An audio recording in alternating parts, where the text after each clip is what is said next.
दोस्तों अभी मैं हूँ अयोध्या के रामायण वैक्स म्यूजियम में। रामायण वैक्स म्यूजियम में आप देख सकते हैं कि भगवान श्री राम की इतनी खूबसूरत प्रतिमा यहाँ पे स्थापित की गई है। बहुत ही खूबसूरत, बहुत ही प्यारी प्रतिमा है। यहाँ पर भगवान श्री राम की युवा अवस्था की प्रतिमा है। और ये वैक्स म्यूजियम जो स्थापित बनाया गया यहाँ पर पूरा रामायणकालीन आधार पर बनाया गया है। पूरा रामायणकालीन यहाँ पर थीम सेट किया गया है। बहुत ही खूबसूरत म्यूजियम है। यहाँ पर जब आप वैक्स म्यूजियम में आएंगे तो आपको लगेगा कि आप वाकई में रामायण काल में चले गए हैं। रामायण काल में इसमें आप भ्रमण कर रहे हैं। तो चलिए मैं आपको यहाँ की पूरी वैक्स म्यूजियम का एक पूरा ट्रिप कराता हूँ, पूरा दर्शन करवाता हूँ। यहाँ पर क्या क्या बनाया गया है, क्या क्या यहाँ पर स्थापित किया गया है। राम जी, सीता जी, लक्ष्मण जी, यहाँ देख सकेंगे कि ये चेस्ट का बाल तक भी दिखाया गया है। ये वैक्स में पूरा डाला हुआ है। एक एक हेयर को सुई से, नीडल से एक एक हेयर को वैक्स में डाला हुआ है। और यहाँ देख सकते हैं कि आप जैसे इंसानों के हाथ में ब्लडें दिखती हैं, लाइनें दिखती हैं, ये एक एक हेयर को भी दिखाया गया है। बिल्कुल ऐसा लग रहा है कि बिल्कुल रियल में राम जी यहाँ खड़े हैं। राम जी, लक्ष्मण जी, सीता जी यहाँ से 14 साल वनवास के लिए जाते हुए अपना राजपाट छोड़ के जा रहे हैं, त्याग करके 14 साल वनवास के लिए राम जी और सीता जी। ये जब राम जी यहाँ से अयोध्या से वनवास के लिए जब गए थे 14 साल वनवास, तो उस समय की ये मूर्ति यहाँ पर दर्शाई गई है जी। यहाँ पर देखेंगे तो ये जंगल में जाते हुए पीछे का बैकग्राउंड जो दिया हुआ है जंगल का दिया हुआ है जी। और राम जी, लक्ष्मण जी, यहाँ लक्ष्मण जी भी साथ में हैं, माता सीता भी हैं। लक्ष्मण जी भी बोले भ्राता श्री हम भी चलेंगे आपके साथ। तो यहाँ उनका भी दृश्य दिखाया गया है। यहाँ से स्टार्ट होता है पंचवटी। पंचवटी वो जगह था जहाँ माता सीता, राम जी, लक्ष्मण जी 14 साल वनवास बिताए थे। यहाँ तपस्या करते हुए दिखाए गए राम जी का, लक्ष्मण जी को। और इधर देखेंगे तो पंचवटी में माता सीता झूला झूलते हुए दिखाई हुई है। राम जी झूला पकड़े हुए झूला रहे हैं। यहाँ पे ये दर्शाया गया है कि इतना सब 14 साल वनवास मिला, राजपाट छोड़ करके, मतलब 14 साल वनवास में पंचवटी में खुश थे अपना।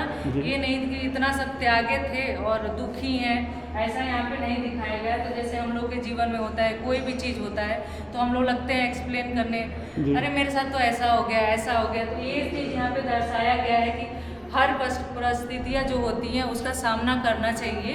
तो ये चीज़ यहाँ पे दिखाई गई है माता सीता जी का और राम जी का दृश्य।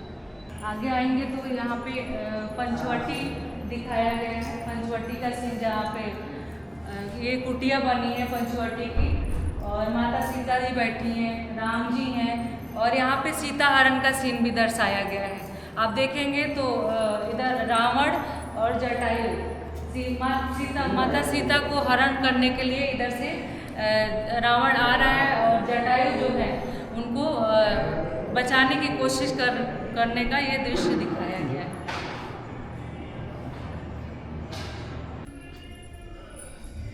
यहाँ पे नीचे देखे आप तो रावण और जटायु को दिखाया, सीता हरण का सीन दिखाया। फिर अशोक वाटिका में सीता जी बैठी हुई हैं, जहाँ की रावण हर के ला करके अशोक वाटिका में श्रीलंका में बैठाया था।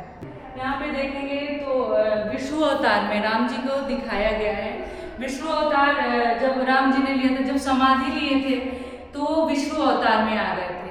तो यहाँ पे विष्णु और राम दोनों अवतार दिए गए हैं। तो यहाँ पे चक्र नहीं दिखाया गया है और विष्णु जी का पहनावा जो होता है वो दिखाया गया है और राम जी का धनुष और तीर दिखाया गया है। कलर जो है विष्णु अवतार में ब्लू राम बना करके यहाँ पे दिखाया गया है।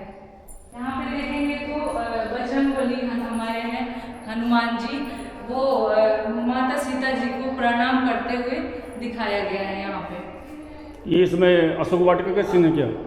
नहीं, अभी ये जाते हुए प्रणाम करते हुए उतना ही दिखाया गया है। आगे आप और भी देखेंगे और आगे वीडियो में देखेंगे तो वो भी दिखाया जाएगा। अभी मेन जो है मॉडल्स हमारे दिखाए गए हैं यहाँ पे।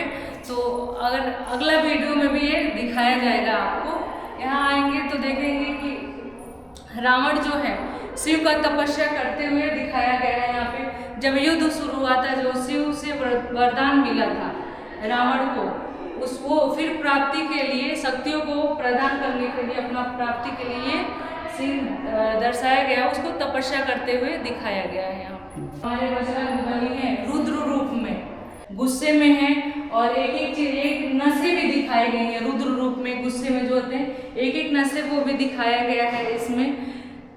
एकदम बिल्कुल विशाल रूप दिखाया गया है। यहाँ देखेंगे आप तो ये जो बाली थे, बाली के भाई सुग्रीव जी, इन्होंने वानर सेना को इकट्ठा किया था जब वो राम सेतु बनाने के लिए। देखेंगे तो गिलहरी है जो राम सेतु बनाते हुए दिखाया गया है। गिलहरी का बहुत बड़ा योगदान रहा, छोटा छोटा पत्थर को ले जाके डालती थी। ये उस समय का है जब समुद्र में राम सेतु बनाए जा रहे थे। आगे आएंगे तो ये यहाँ पे दिखाया गया राम जी गुस्से में समुद्र को सुखाने जा रहे थे। जब 3 दिन हो गया था, जब रास्ता नहीं मिल रहा था, तो गुस्से में आकर के समुद्र को सुखाने जा रहे थे।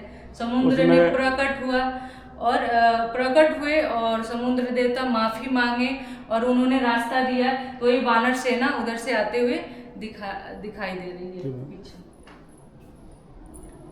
आगे आएंगे तो देखेंगे तो माता सीता जी वाल्मीकि आश्रम में बैठी हुई हैं जब लव कुश का जन्म होने वाला था। हमारे सर जो हैं जिन्होंने ये पूरी प्रतिमाएं बनाई हैं, उनका नाम है सुनील कंडलोर, केरला से जो आर्टिस्ट हैं हमारे। उन्होंने अपने कल्चर को दिखाने के लिए ये दिखाया। ये भी वैक्स का ही बना पूरा मॉडल है। हमारे ये बजरंग बली हैं। अच्छा, ये बजरंग बली का मूर्ति है? ये बजरंग बली है जी। राम जी, ठीक है, माता सीता जी, ये लक्ष्मण जी हैं। तो ये केरला का कथकली के रूप में ये दर्शाया गया है। हमारे सर केरला से हैं, तो वो अपने कल्चर को दिखाने के लिए यहाँ पे ये एक तरह से समझिए कि राज दरबार, राम दरबार। ये मूर्तियाँ केरला की जो ट्रेडिशन है उसको एक्सप्लेन करती हैं, एक्सप्लेन करती हैं जी। यहाँ पे आएंगे तो देखेंगे लव कुश रेशों में घोड़ा पकड़े हुए हैं। जब राम जी ने यज्ञ कराया था और घोड़ा छोड़ा था और लिखा था कि अगर कोई भी जो घोड़ा पकड़ेगा उसके साथ मेरे साथ युद्ध करना पड़ेगा। तो ये राम जी और लक्ष्मण जी ने लव और कुश ने यशोमेघ घोड़ा पकड़ लिया था, पकड़ के बांध लिया था। गुरु वशिष्ठ जी हैं, राम जी लक्ष्मण जी बाल रूप में है, यहाँ पे शिक्षा ग्रहण करते हुए गुरुकुल का सीन दिया हुआ है। ये राम जी का बाल रूप है जिसमें ये बाण विद्या प्रैक्टिस करते हुए दिखाया गया है।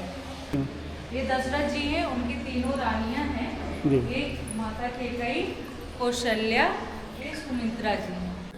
मैम का नाम किरण प्रजापति है, जो वैक्स म्यूजियम में यहाँ पे एम्प्लॉई हैं और इन्होंने पूरा यहाँ का वैक्स म्यूजियम का पूरा एक्सप्लेन किया, हमको दिखाया और सारी चीज़ें बहुत प्रॉपर तरीके से बताई। मैम का बहुत बहुत धन्यवाद।